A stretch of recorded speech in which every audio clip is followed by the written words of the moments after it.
ಆಂದೋಲ ಸಿದ್ಧಗಂಗಾ ಸ್ವಾಮೀಜಿ ಹತ್ಯೆಗೆ ಸ್ಕೆಚ್ ಏನಾದ್ರೂ ನಡೆದಿತ್ತ?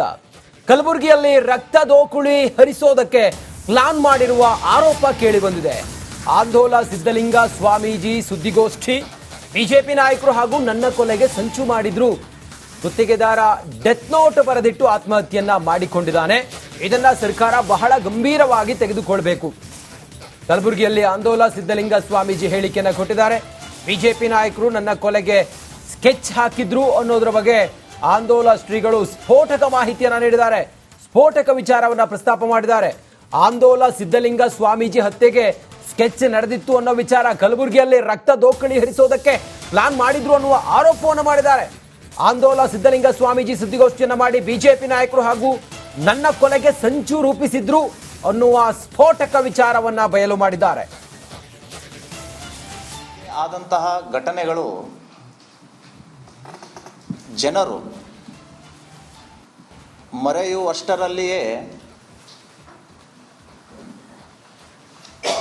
ಪುನಃ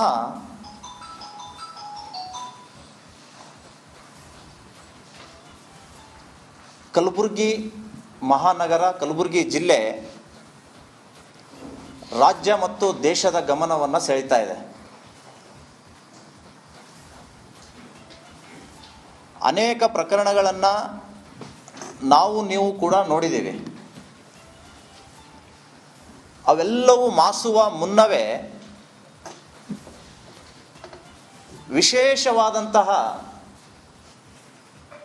ಘಟನೆಗಳು ನಮ್ಮ ಕಲಬುರಗಿಯಲ್ಲಿ ನಡೀತಾ ಇದ್ದಾವೆ.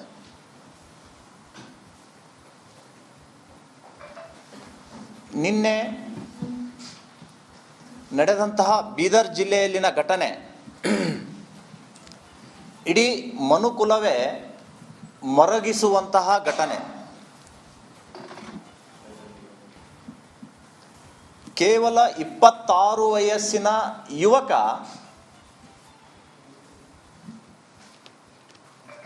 ಸುದೀರ್ಘವಾದಂತಹ 6 ಪುಟಗಳ ಡೆತ್ ನೋಟ್ ಅನ್ನ ಬರೆದು ರೈಲಿನ ಹಳಿಗೆ ತನ್ನ ಕತ್ತನ್ನ ಇಟ್ಟು ಸುಸೈಡ್ ಮಾಡ್ಕೊಂಡಿದ್ದಾರೆ.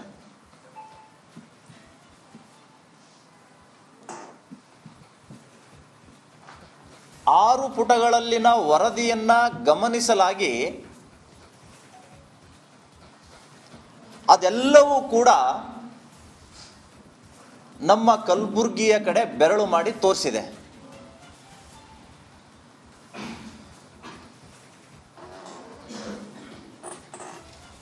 ತನ್ನ ಸುಸೈಡ್ ಲೆಟರ್ನಲ್ಲಿ ಇನ್ನಷ್ಟು ಮಾಹಿತಿಯೊಂದಿಗೆ ನಮ್ಮ ಪ್ರತಿನಿಧಿ ಓಂ ಪ್ರಕಾಶ್ ಮುನ್ನೂರು ನೇರ ಸಂಪರ್ಕದಲ್ಲಿ ಜಾಯ್ನ್ ಆಗಿದ್ದಾರೆ. ಓಂ ಪ್ರಕಾಶ್, ಆಂದೋಲನ ಶ್ರೀಗಳು ಹೇಳಿರೋ ಹಾಗೆ ಅವರ ಹತ್ಯೆಗೆ ಸ್ಕೆಚ್ ಮಾಡಿದವ್ರು ಯಾರು, ಮತ್ತೆ ಈಗ ಅವ್ರು ಹೇಳಿರುವಂತ ವಿಚಾರ, ಈಗ ಇದು ಏನಿದು, ಹೆಂಗೆ ಇದು ಮುಂದೆ ಅಂತ?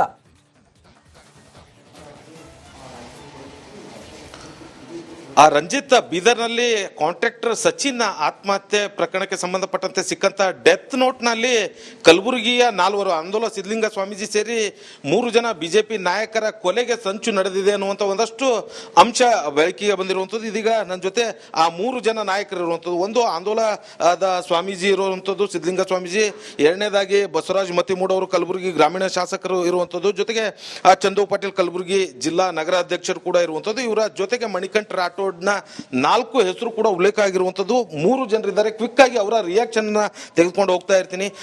ಅಪರ, ಈಗ ತಾವು ಕೂಡ ತಮ್ಮ ಗಮನಕ್ಕೂ ಕೂಡ ಬಂದಿದೆ, ಅಂದ್ರೆ ಆ ಕಾಂಟ್ರಾಕ್ಟರ್ ಸೂಸೈಡ್ ಕೇಸಲ್ಲಿ ತಮ್ಮ 4 ಜನರನ್ನ ಕೊಲೆಗೆ ಸಂಚು ರೂಪಿಸಿದ್ದಾರೆ ಅಂತೇಳಿ, ಯಾರು, ಏನಕ್ಕೆ ಅನ್ನುವಂಥದ್ದು? ನೋಡಿ, ಇಲ್ಲಿಯ ಉಸ್ತುವಾರಿ ಮಂತ್ರಿಗಳು ತಮ್ಮ ಸುತ್ತಲೂ ಕೂಡ ಒಂದು ಸರ್ಪಗಾವಲನ್ನು, ವಿಷ ಜಂತುಗಳ ಸರ್ಪಗಾವಲನ್ನು ಇಟ್ಕೊಂಡಿದ್ದಾರೆ. ಯಾರು ಅವರ ವಿರುದ್ಧ ಮಾತಾಡ್ತಾರೆ, ಯಾರು ಹಿಂದುತ್ವದ ಬಗ್ಗೆ ತಿಳುವಳಿಕೆ ಹೇಳ್ತಾರೆ, ಹೋರಾಟ ಮಾಡ್ತಾರೆ, ಅಂಥವ್ರನ್ನ ಮುಗಿಸುವಂತಹ ಪ್ಲ್ಯಾನ್ ಇವ್ರದ್ದಾಗಿದೆ. ಮೊದಲು ಕೇಸ್ ಹಾಕೋದು, ಕಾನೂನು ರೀತಿಯಿಂದ ಹೆದರ್ಸಕ್ಕೆ ನೋಡ್ತಾರೆ, ಜೈಲಿಗೆ ಕಳಿಸ್ತಾರೆ. ಅದಕ್ಕೂ ಬಗ್ಗದೆ ಹೋದಾಗ ಇಂತಹ ಕೊಲೆ ಮಾಡುವಂತಹ ಕೃತ್ಯವನ್ನು ಕೈ ಹಾಕುವಂಥದ್ದು ನಾವು ನೋಡ್ತಾ ಬಂದಿದ್ದೀವಿ. ಈ ರಾಜು ಆ್ಯಂಡ್ ಕಪ್ನೂರ್ ಗ್ಯಾಂಗ್ ಏನಿದೆ ಅಲ್ಲ, ಇದು ಒಂಥರ ಅಂಡರ್ವರ್ಲ್ಡ್ ಗ್ಯಾಂಗ್ ಇದ್ದಂಗೆ ಕಲಬುರಗಿಯಲ್ಲಿ. ಮನಿ ಲ್ಯಾಂಡಿಂಗ್ ಇರ್ಬೋದು, ರಾಬರಿ ಇರ್ಬೋದು, ಎಲ್ಲ ಕೇಸ್ಗಳು ಅವ್ರ ಮೇಲಿದ್ದಾವೆ. ಅಂಥವ್ರ ಬಾಯಿಯೊಳಗೆ ಇಲ್ಲಿಯ ನಮ್ಮ ಉಸ್ತುವಾರಿ ಸಚಿವರು ಸ್ವೀಟ್ ಇಡ್ತಾರೆ. ಆ ವ್ಯಕ್ತಿಗಳು ಅಮಾಯಕ ತಂದೆ ತಾಯಿಯ ಮಕ್ಕಳ ಬಾಯಲ್ಲಿ ಮಣ್ಣು ಹಾಕ್ತಾ ಇದ್ದಾರೆ. ಇದು ಗೊತ್ತಾಗೋದಿಲ್ವಾ ಇಲ್ಲಿಯ ಖರ್ಗೆ ಅವರಿಗೆ? ಇದೆಲ್ಲ ಗೊತ್ತಾಗಿದ್ದು ಕೂಡ ಪಕ್ಕಕ್ಕೆ ಕರ್ಕೊಂಡು ಕೊಡ್ತಾರೆ, ಅವರನ್ನು ಪ್ರೋತ್ಸಾಹ ಮಾಡ್ತಾರೆ. ಈ ಒಂದು ಬೆಂಬಲದಿಂದಲೇ ಇವತ್ತು ಇಂತಹ ಕೃತ್ಯಗಳಿಗೆ ಕೈ ಹಾಕುವಂಥದ್ದಾಗಿದೆ. ಪಾಪ ಆ ಸಚಿನ್ ಪಾಂಚಾಳ್ 26 ವರ್ಷದ ಯುವ ಗುತ್ತಿಗೆದಾರ, ಅವನಿಂದ ಹಣ ವಸೂಲಿ ಮಾಡಿ ಉಲ್ಟಾ ಅವನೇ ನಮ್ಮಿಂದ ಹಣ ತೆಗೆದುಕೊಂಡಿದ್ದಾನಂತೇಳಿ ಆರೋಪ ಮಾಡಿ ಈ ಪ್ರಕರಣವನ್ನು ಮುಚ್ಚಾಕ್ಲಕ್ಕೆ ನೋಡ್ತಾರಲ್ಲ, ಇದನ್ನು ಯಾರು ನಂಬ್ತಾರ್ರಿ? ಯಾರು ನಂಬಕ್ಕೆ ಸಾಧ್ಯ ಇಲ್ಲ. ಪಾಪ ಪಾಂಚಾಳ್ ಅವರ ಸಾವಿಗೆ ನ್ಯಾಯ ಸಿಗಬೇಕಾದ್ರೆ ಖರ್ಗೆ ಅವರು ರಾಜೀನಾಮೆ ಕೊಡಬೇಕು. ಇಲ್ಲಿ ಖರ್ಗೆ ಅವರಿಂದಲೇ ಕಲಬುರಗಿಯಲ್ಲಿ ಅಶಾಂತಿಯಾಗಿದೆ. ಕಳೆದ 1.5 ವರ್ಷದಿಂದ ಮನೆ ಹೊಕ್ಕು ಎಲ್ಲ ಹೊಡಿತಾರೆ. ಆ ಹೊಡೆದವರಿಗೆ ಇವರು ಜಾಮೀನು ಕೊಡಿಸ್ತಾರೆ, ಅರೆಸ್ಟ್ ಮಾಡಬೇಡ ಅಂತ ಹೇಳಿ ಪೊಲೀಸ್ ಇಲಾಖೆಯ ಮೇಲೆ ಒತ್ತಡ ಹಾಕ್ತಾರೆ ಮಿನಿಸ್ಟ್ರು. ಇದ್ರ ಪರಿಣಾಮ ಇವರು ಹೆಮ್ಮರವಾಗಿ ಬೆಳ್ಕೊಂಡು ನಿಂತಿದ್ದಾರೆ. ಕಲಬುರಗಿ ಗ್ರಾಮೀಣ ಶಾಸಕರಾದಂಥ ಬಸವರಾಜ್ ಮತ್ತಿಮೂಡ್ ಅವರು ಇದ್ದಾರೆ. ಸರ್, ಈಗ ತಮ್ಮ ಹೆಸರು ಮೆನ್ಷನ್ ಮಾಡೋಕ್ಕೆ ಏನು ಕಾರಣ ಇರ್ಬೋದು? ಯಾಕೆ ನಿಮ್ಮ ಮೇಲೆ ಅಂದರೆ ನಿಮ್ಮನ್ನು ಕೊಲೆ ಮಾಡಬೇಕು ಅನ್ನೋಂಥ ಉದ್ದೇಶ ಹೊಂದಿದ್ದಾರೆ ಅನ್ನೋಂಥದ್ದು? ಇವತ್ತು ಸಚಿನ್ ಪಂಚಾಳ್ ಅಂತಕ್ಕಂಥ ಯುವಕ ಕಾಂಟ್ರಾಕ್ಟರ್ ಆಗಿ ಕೆಲಸ ಮಾಡ್ತಾ ಇದ್ದಾನೆ ಅಂತ ಕೇಳಿದ್ದೆವು. ನಮಗಂತೂ ಕೂಡ ಪರಿಚಯ ಇರಲಿಲ್ಲ. ಆದರೆ ಆ ವ್ಯಕ್ತಿ ಎದುರಿಗೆ ಇವರೆಲ್ಲ ಪೂರ ರಾಜು ಕಪ್ನೂರ್ ಅಂತಕ್ಕಂಥ ಇವರೆಲ್ಲ ಟೋಟಲ್ ಎಷ್ಟು ಜನ ಹೆಸರು ಬರೆದಿಟ್ಟಿದ್ದಾನ, ಅವ್ರು ಅಷ್ಟು ಜನರ ಎದುರಿಗೆ ನಮ್ಮ 4 ಮಂದಿ ಹೆಸರು ಉಲ್ಲೇಖ ಮಾಡ್ತಕ್ಕಂಥದ್ದು ಅವ ಸಚಿನ್ ಕೇಳಿಸ್ಕೊಂಡಂಥ ವ್ಯಕ್ತಿ. ಅದ್ರ ಜೊತೆಯಲ್ಲಿ ಅವತ್ತು ಡೆತ್ ನೋಟ್ನಲ್ಲಿ ಡಿಟೇಲ್ ಕೂಡ ಬರೆದಿದ್ದು ನಾವು ಎಲ್ಲರೂ ಕೂಡ ನೋಡಿದ್ದೀರಿ. ನಾವು ಯಾವತ್ತೂ ಕೂಡ ಅದರಲ್ಲಿ ಅವನ ಜೊತೆ ಮಾತಾಡಿದ್ರಲ್ಲ, ಕುಂತೋರಲ್ಲ, ನಿಂತೋರಲ್ಲ, ಯಾವುದೂ ಅಲ್ಲ. ಅವನು ಎದುರಿಗೆ ಇವ್ರು ಮಾತಾಡಿರ್ತಕ್ಕಂಥದ್ದು ಅವ ಸಚಿನ್ ಪಂಚಾಳ್ ಕೂಡ ಬರೆದಿದ್ದಾನೆ. ಇವತ್ತು ನಾವೆಲ್ಲ ಕೂಡ ಇವತ್ತು ಭಾರತೀಯ ಜನತಾ ಪಾರ್ಟಿದ ನಾನು ಇಲ್ಲೊಬ್ಬ ಶಾಸಕರಾಗಿ ಕೆಲಸ ಮಾಡ್ತಾ ಇದ್ದೀವಿ. ಇವತ್ತು ಯಾವುದೇ ಕೂಡ ನಾವು ವಿರೋಧ ಪಕ್ಷದ ಇದ್ದರೂ ಕೂಡ ಯಾವುದೇ ಕೆಲಸಗಳಾಗಬೇಕಾದ್ರೂ ನಾವು ಅಪೋಸಿಷನ್ದಾಗಿದ್ದಂಥವ್ರು ಇವತ್ತು ಸರ್ಕಾರ ಕೇಳ್ಕೊಂತ ಕೆಲಸ ಮಾಡ್ತಾ ಇದ್ದೀವಿ. ನಮಗೇನು ಆಗಬೇಕಂತ ಜನರ ಕೆಲಸಗಳಾಗ್ತಕ್ಕಂಥ ಕೆಲಸ ಮಾಡ್ತಾ ಇದ್ದೀವಿ. ಸರ್ಕಾರ ವಿರುದ್ಧವಾಗಿ ಹೋರಾಟ ಮಾಡ್ತಾ ಇದ್ದೀವಿ. ಯಾವುದು ಕೂಡ ನಾವು ಮಾಡಬಾರ್ದು ಅಂತಕ್ಕಂಥ ನಮ್ಮ ಹತ್ತಿಕ್ತಕ್ಕಂಥ ಕೆಲಸ ಇವ್ರು ಮಾಡ್ತಾ ಇದ್ದಾರೆ ಅಂತ ನನಗೆ ಅನಿಸ್ತಾ ಇದೆ. ಯಾಕಂದ್ರೆ ಇವತ್ತು ಕೂಡ ನಾವು ನೋಡ್ತಾ ಇದ್ದೀವಿ, ಯಾವುದೇ ಕೂಡ ಎಲ್ಲೇ ಆದರೂ ಕೂಡ ಇವತ್ತು ಈ ಗುಲ್ಬರ್ಗಾದಲ್ಲಿ ನಡೀತಕ್ಕಂಥ 1.5 ವರ್ಷದಲ್ಲಿ ಅನೇಕ ಘಟನೆಗಳು ನಡೆದಿದ್ದು ಕೂಡ ನೀವು ನೋಡಿದ್ರಿ. ಇವತ್ತು ಜಿಲ್ಲಾ ಉಸ್ತುವಾರಿ ಮಂತ್ರಿಗಳು ಈ ಕಡೆ ಗಮನ ಕೊಟ್ಟು ಇವರೆಲ್ಲ ಅಂತ ಯಾರೇ ಮಾಡಿದಿರ್ಬೋದು, ಇವತ್ತು ಅಂಥವ್ರು ಇವತ್ತೆಲ್ಲ ಶಿಕ್ಷೆ ಕೊಡ್ತಕ್ಕಂಥ ಕೆಲಸ ಮಾಡಬೇಕಾಗಿತ್ತು, ಅವ್ರ ಮೇಲೆ ಎಫ್ಐಆರ್ ಹಾಕ್ಸ್ಬೇಕಾಗಿತ್ತು. ಅದು ಯಾವುದೇ ಕೂಡ ಆಗಲಾರದೆ ಅವ್ರಿಗೆ ಫ್ರೀ ಬಿಟ್ಟ ಕಾರಣ ಇನ್ನೂ ದಿನನಿತ್ಯ ಬರ್ತಕ್ಕಂಥ ದಿನಗಳಿಗೆ ಹೆಚ್ಚಿಗೆ ಆಗ್ತಕ್ಕಂಥ ಕೆಲಸ ಇವತ್ತು ಆಗ್ತಾ ಇದೆ ಅಂತ ನಿಮ್ಮ ಮುಖಾಂತರ ಹೇಳಿ. ಒಬ್ಬ ಶಾಸಕರು, ಜನಪ್ರತಿನಿಧಿಗಳು ಹೆಸರನ್ನ ಬಳಸಿ ಈ ರೀತಿ ಕೊಲೆಗೆ ಪ್ಲಾನ್ ಮಾಡಿದ್ದಾರೆ ಅನ್ನೋಂಥದ್ದು ಎಷ್ಟು ಗಂಭೀರವಾಗಿರುವಂಥದ್ದು ಅಂತ. ಅದಕ್ಕೆ ನಾವು ಈಗಾಗಲೇ ಕಮಿಷನರ್ ಆಗಿರ್ಬೋದು, SP ಆಗಿರ್ಬೋದು, ಇವತ್ತು ರಾಜ್ಯಪಾಲರು ಕೂಡ ನಾವು ದೂರು ಕೊಡ್ತಕ್ಕಂಥ ಕೆಲಸ ಮಾಡ್ತಿದ್ದೆವು. ಇವತ್ತು ನಾವು ಯಾವುದೇ ವಿಷಯ ಎಲ್ಲ ಹೋಗ್ಲಾರ್ದೆ ನಮ್ಮ ಕ್ಷೇತ್ರ ಬಲ್ಲ, ನಮ್ಮ ಕೆಲಸಗಳು ಬಲ್ಲ, ನಮ್ಮ ಕಾರ್ಯಕರ್ತರು ಬಲ್ಲ, ನಮ್ಮ ಪಾರ್ಟಿ ಬಲ್ಲ ನಾವು ಕೆಲಸ ಮಾಡ್ತಕ್ಕಂಥದ್ದು ಕೂಡ ಜನರು ನೋಡಿದ್ದಾರೆ. ಇವತ್ತು ಯಾವ ಕೂಡ ನಾವು ಮಾಡಬಾರ್ದು, ಇವರೆಲ್ಲ ಮುಂದೆ ಬೆಳಿಬಾರ್ದು ಅಂತಕ್ಕಂಥ ಉದ್ದೇಶ ಅವ್ರ ಬಳಿ ಇರ್ಬೋದು ಅಂತ ನಾನು ಅನಿಸ್ತಾ ಇದೆ. ಇವತ್ತು ಅವನ ಎದುರು ಮಾತಾಡಿದಾರೆ ಅಂತಂದ್ರೆ ನಾವು ಸುಮ್ಮಂತೂ ಬರೆದಂಥ ವ್ಯಕ್ತಿ ಅಲ್ಲ. ಯಾಕಂದ್ರೆ ಅವ್ರು ನಮ್ಮ ಪರಿಚಯ ಇಲ್ಲದಂಥ ವ್ಯಕ್ತಿನೇ ಇವತ್ತು ಅಲ್ಲಿ ಬರೆದಿದ್ದಾನಂತಂದ್ರೆ ಅವನ ಎದುರು ಇವೆಲ್ಲ ಕೂಡ ವಿಸ್ತಾರವಾಗಿ ಇವತ್ತು ಅವನ ಎದುರಿಗೆ ಬರೆದಿಟ್ಟವು ಮತ್ತು ಅವನ ಎದುರು ಚರ್ಚೆ ಆಗ್ತಕ್ಕಂಥ ವಿಷಯಗಳು. ಅದರಲ್ಲಿ ಈಗಾಗಲೇ ದಾಗದ್ದಿದ್ದು ರೌಡಿ ಶೀಟರ್ ಮತ್ತು ಸೊಲ್ಲಾಪುರದಿಂದ ಆಲ್ರೆಡಿ ಇಬ್ಬರು ರೌಡಿ ಶೀಟರ್ಲ್ಲಿ ಸುಪಾರಿ ಅವ್ರಿಗೆ ಆಲ್ರೆಡಿ ಕೊಟ್ಟಿದ್ದಾರೆ ಮಾತಾಡಿರಂತಕ್ಕಂಥ ಕೂಡ ಅದರ ಉಲ್ಲೇಖ ಮಾಡಿದ್ರೆ ಇದರಲ್ಲಿ ದೂರ ಕೊಡ್ತಕ್ಕಂಥ ಕೆಲಸ ಮಾಡಿದ್ರೆ ಮುಂದಿನ ದಿನಗಳಲ್ಲಿ ನ್ಯಾಯ ಸಿಗುವವರೆಗೂ ಕೂಡ ಹೋರಾಟ ಮಾಡ್ತೀವಿ ಅಂತಕ್ಕಂಥ ಮುಖಾಂತರ ಹೇಳಿ ಬಯಸ್ತಾ ಇದ್ದೇನೆ. ಈಗ ತಮ್ಮ ಹೆಸರು ಕೂಡ ಅಲ್ಲಿ ಉಲ್ಲೇಖ ಆಗಿದೆ ಸರ್, ಏನು ಹೇಳ್ತೀರಿ? ಸರ್, ಟೋಟಲ್ ನಮಗೆ ಶಾಕ್ ಆಗಿದೆ. ನಮಗೆ ಒಟ್ಟ ಸಂಬಂಧ ಇಲ್ಲ ಹುಡುಗ, ಇವ್ರಂತ ಪಾರ್ಟ್ನರ್ ಅಂತೇಳಿ ನಿನ್ನೆ ಗೊತ್ತಾಗಿದೆ ಸುಸೈಡ್ ಮಾಡಿದಾಗ. ನಾ 100% ಹೇಳಕ್ಕೆ ಬಯಸ್ತೀನಿ, ಇಂಥ ಒಂದು ಶಾಕಿಂಗ್ ನಾವಾಗಲಿ, ಆಂದೋಲನ ಶ್ರೀಗಳಾಗಲಿ, ಶಾಸಕರಾಗಲಿ, ಮತ್ತೆಮೂಡ್ಜಿಯವರು, ನಮ್ಮ ಮಣಿಕಂಠ ರಾಥೋಡ್, ನಾವು 4 ಜನ ಭಾರತೀಯ ಜನತಾ ಪಾರ್ಟಿದವರು ಫೇವರ್ನಾಗಿದ್ದೆವು, ಭಾರತೀಯ ಜನತಾ ಪಾರ್ಟಿದವರಿದ್ದೆವು, ಹಿಂದುತ್ವತ್ನಾಗಿದ್ದೆವು, ಎಲ್ಲ ಸಮಾಜಕ್ಕೆ ತೊಗೊಂಡು ಹೋಗೋರಿದ್ದೆವು. ಅದಕ್ಕೆ ನಮಗೆ ನಾವು ಕಾಂಗ್ರೆಸ್ ವಿರುದ್ಧ ಮಾತಾಡ್ತೇವೆ ಅಂತೇಳಿ ನಮಗೆ ಟಾರ್ಗೆಟ್ ಮಾಡ್ಬೇಕಂತೇಳಿ ಸಚಿನ್ ಪಾಂಚಾಳ್ ಉಲ್ಲೇಖ ಮಾಡಿ ಸಲಕ್ಕ ಗೊತ್ತಾಗಿದೆ. ಯಾವ ಮನುಷ್ಯ ಸಾಯೋ ಟೈಮಿಗೆ ಬರೀತಾನಂತಂದ್ರೆ ಇವರು ಒಳ್ಳೆ ಪ್ಲ್ಯಾನ್ ಮಾಡಿದ್ದಾರೆ, ನಮಗೆ ಸುಪಾರಿ ಕೊಡ್ಬೇಕಂತೇಳಿ. ಈ ತನಿಖೆ ಬಾರಿಗೆ ನಾ ಅಡ್ವಾನ್ಸ್ ಆಗಿ ನಿಮ್ಗೆ ಒಂದು ಬೈಟ್ ಕೊಟ್ಬಿಡ್ತೀನಿ. ನಮ್ಮ ಸಚಿವರು, ಡಿಸ್ಟ್ರಿಕ್ಟ್ ಇನ್ಚಾರ್ಜ್ ಮಿನಿಸ್ಟರ್ ಅವರು ಪ್ರತಿ ಸತಿ ಹೇಳ್ತಾರೆ ಸಂವಿಧಾನ ಬಾರಾಗ ಅಕಾರ್ಡಿಂಗ್ ಟು ಸಂವಿಧಾನ ಅವ್ರು ಆಲ್ರೆಡಿ ಪೊಲೀಸ್ ಡಿಪಾರ್ಟ್ಮೆಂಟಿಗೆ ಹೇಳಿದ್ದಾರೆ, ಕ್ಲೀನ್ ಚಿಟ್ ಕೊಟ್ಬಿಡಬೇಕು. ರಾಜು ಕಪ್ನೂರ್ ಆ್ಯಂಡ್ ಗ್ಯಾಂಗ್ ಅವ್ರದ್ದು ಏನೂ ಇನ್ವಾಲ್ವ್ಮೆಂಟ್ ಇಲ್ಲ, ಅವ್ರು ಏನೂ ಮಾಡಿಲ್ಲ ಅಂತಂತೇಳಿ ಕ್ಲೀನ್ ಚಿಟ್ ಕೊಡ್ಬೇಕಂತಂತೇಳಿ ಆಲ್ರೆಡಿ ಅವ್ರು ಆರ್ಡರ್ ಮಾಡಿದ್ದಾರೆ. ನಮಗೆ ಇವ್ರ ಮ್ಯಾಗ, ಕಾಂಗ್ರೆಸ್ ಮ್ಯಾಗ ಒಟ್ಟ ಭರೋಸಾ ಇಲ್ಲ. ನಮ್ಮ 4 ಜನಗೆ ಏನೇ ಆಯಿತು, ಇವ್ರು ಕೊಟ್ಟಿದ್ದ ಸುಪಾರಿ ಆಗಿ ನಮ್ಗೆ ಏನೇ ಜೀವ ಹೋಯ್ತಂತಂದರೆ ಇವರೇ ಕಾರಣ. ಬಟ್ ನಾವು ಅಂಜಂಗಿಲ್ಲ. ನಮ್ಮ ಕೆಲಸ ಸಮಾಜ ಸೇವಾ, ಭಾರತೀಯ ಜನತಾ ಪಾರ್ಟಿ, ಹಿಂದುತ್ವ ಸಲಕ ನಮ್ಮ ಹೋರಾಟ ನಡೀತಾ ಇರ್ತದೆ.